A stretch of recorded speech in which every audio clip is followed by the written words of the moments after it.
ponemos en contacto con el economista Félix Pillay, analista económico de este medio de comunicación, para profundizar respecto a este tema. Y será interesante comenzar preguntando qué tan prudente o qué tan oportuna era la aprobación de estas leyes. El nombre de la ley humanitaria, por ejemplo, el ordenamiento de las finanzas públicas, pareciera que queremos poner en orden y que estamos respondiendo a la necesidad actual.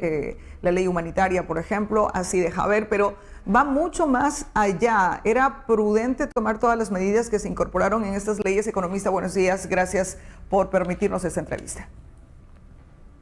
Buenos días, Marianela. Es un gusto para mí tener la oportunidad de poder en estos tiempos de pandemia, poder comunicarnos con nuestra gente, tanto de Santo Domingo, de Ecuador y el mundo. Con relación a su pregunta, bueno, la ley deshumanitaria, a la cual yo le llamo, que fue aprobada por la Asamblea y que ahora se encuentra en manos del Ejecutivo, y el Ejecutivo tendrá que vetarla o a su vez allanarse a la ley. Y luego yo espero que, de acuerdo a la presión social que ya se está movilizando en el país, esto no pase por el Tribunal Constitucional, porque efectivamente es una ley que está en contra de los principios constitucionales de nuestro país. Pero que, sin embargo, por lo que se puede ver ahora, esta ley eventualmente se pone en ejecución, va a afectar sobre todo a la clase media baja y el sector empobrecido de este país, que entre sumado clase media, clase baja y los pobres somos aproximadamente el 84% de la población ecuatoriana, Mariela.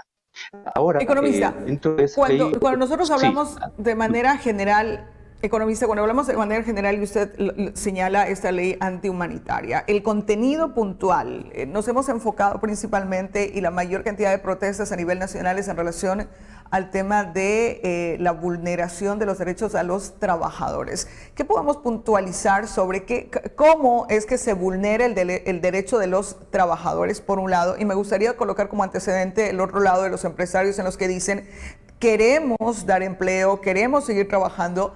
Y allí, ¿cómo lograr una balanza? ¿Cómo entender que tanto el empresario como el empleado hoy más que nunca son aliados estratégicos para sacar adelante en las condiciones económicas que tiene el Ecuador? ¿Cómo lograr que esta ley, porque va en desmedro de los trabajadores?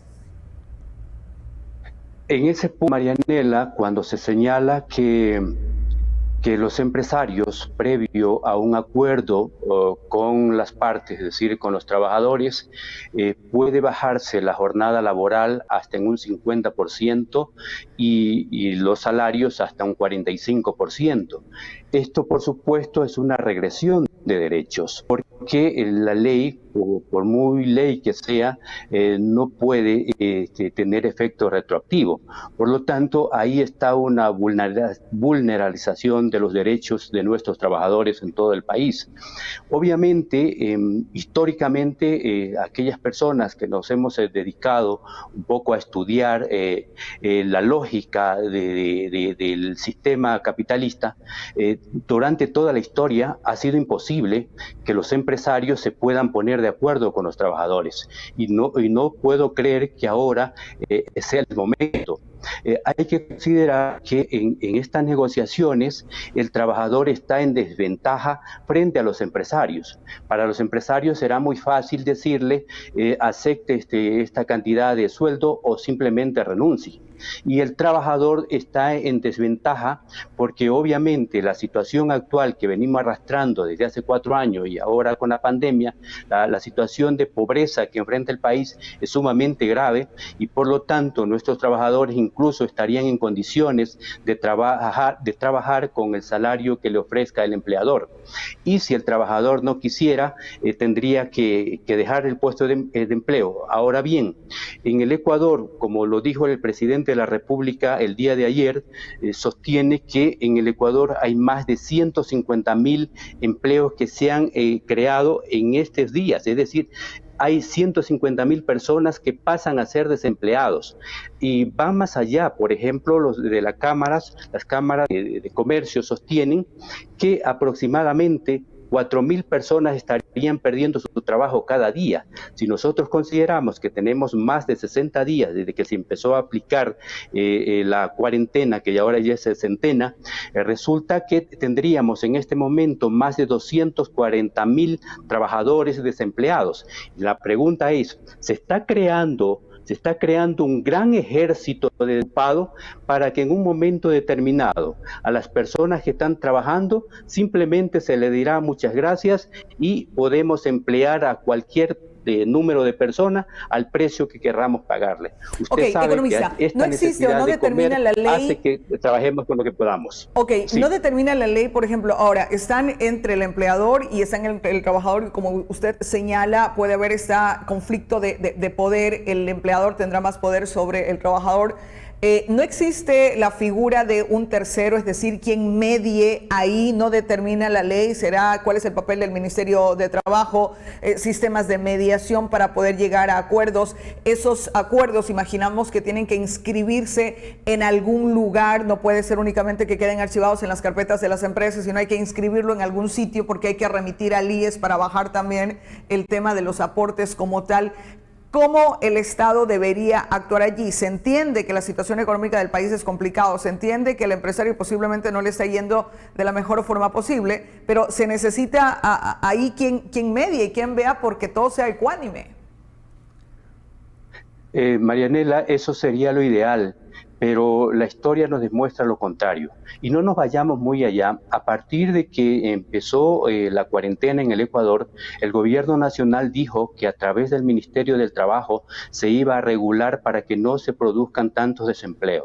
Pero inmediatamente cuando el presidente Moreno lo dijo, al otro día, por ejemplo, para citar una sola empresa, Edesa en Quito, lanzó a la calle a más de 30 trabajadores. Y a partir de ahí, según palabras del señor presidente de la República, hay 150,000 personas que han sido desplazadas de su fuente de empleo, personas con empleo formal.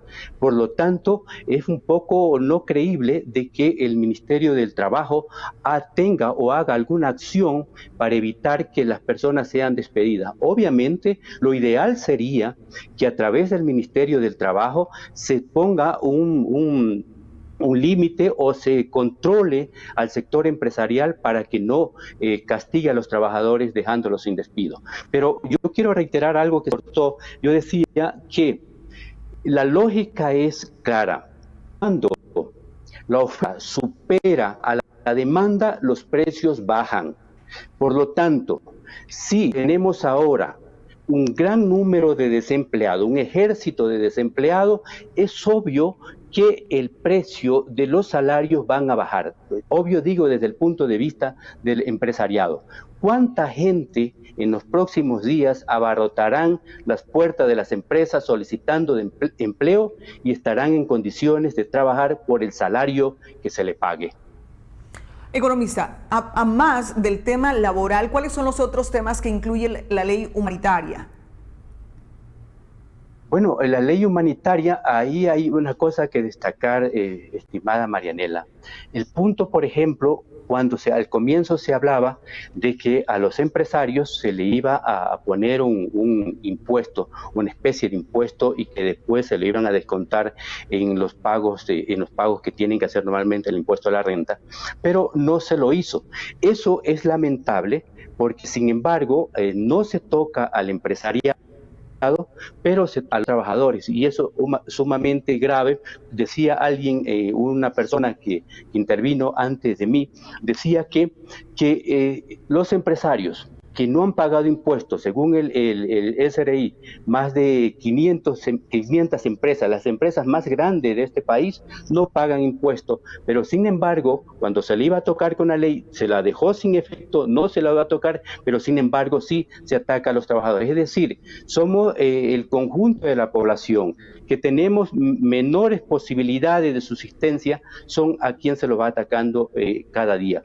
Ahora bien, esa ley realmente tiene algunos puntos que lamentablemente, si llegase a aplicársela, sería muy grave para los ecuatorianos en su conjunto. ¿Cuáles son esos puntos negativos? Analicemos la ley. ¿Qué tiene de positivo esta ley y cuáles son esos otros puntos negativos que usted señala, economista?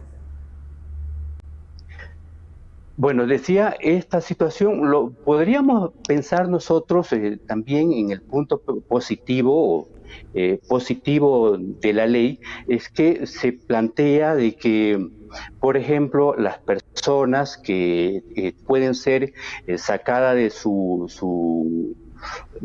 es decir, si están arrendando una casa, el arrendador no puede sacarlo porque no ha pagado, se aplaza el pago a los servicios básicos. Eso tiene de alguna manera, podríamos decir que es bueno para la ley, pero que sin embargo es importante destacar aquí que si una persona no paga el arriendo, por decir, ya han pasado 2 meses y no paga el arriendo, una vez que pase el tema de la pandemia tendrá que pagar juntos. Aquí es importante, primero, que no se cobren intereses y al mismo tiempo se prorrogue el tiempo que tienen que hacer repago. Asimismo, las empresas y las personas que tienen crédito, vamos a suponer que tienen crédito en un banco, que no suceda lo que sucedió en la época del terremoto, en donde se dejó de pagar por una solicitud del gobierno, pero terminado el problema del terremoto y después de cierto tiempo, toda la deuda a las personas con los intereses, y eso por supuesto fue más grave la cura que la enfermedad.